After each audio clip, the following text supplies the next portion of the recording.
কাছে এই একটাই রাত আছে, যা কিছু করতে হবে এই এক রাতের মধ্যে। আর এমন করে প্রেজেন্টেশনটা তৈরি করতে হবে যাতে আমাদের কোম্পানিতে যারা লগ্নি করবে তারা এক কথায় পছন্দ করে ফেলতে পারে। আমি যদি না পারি,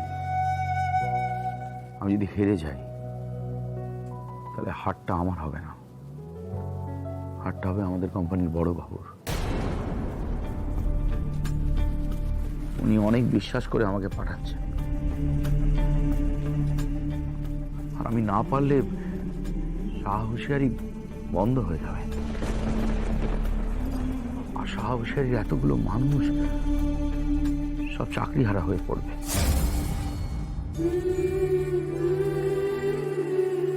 আমার অবস্থাটা এখন ওই প্লেনের পাইলটের মতো, যে জানে কিছুক্ষণের মধ্যেই প্লেনের সব তেল শেষ হয়ে যাবে, ইঞ্জিন বন্ধ হয়ে যাবে, নিচে মহাসমুদ্র, হাতে মাত্র কয়েকটা মিনিট।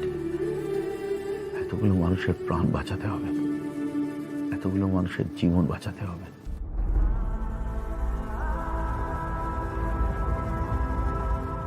আজ সারা রাত জেগে আমি প্রেজেন্টেশন বানাবো। তুমি একা নও, আজকে আমরা সবাই তোমার সঙ্গে রাত জাগব। এই লড়াইটা তোমার একার নয়, আমাদেরও। আমরা সবাই একসঙ্গে লড়ব। হ্যাঁ, আমরা সবাই রাত জাগব। হ্যাঁ বাবা, আমরা সবাই তোমার সাথে রাত জাগবো। তুমি স্নান করে ফ্রেশ হয়ে এসো, আমি পুজোর জোগাড় করছি। আরতির পরে তুমি কাজে বসবে, কেমন?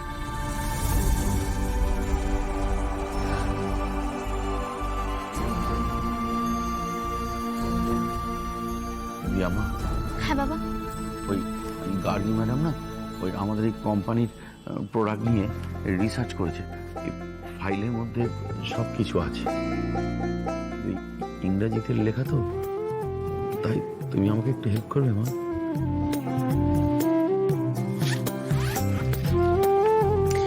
আচ্ছা বাবা, তুমি ফ্রেশ হয়ে এসো, আমি ফাইলটা দেখে রাখছি।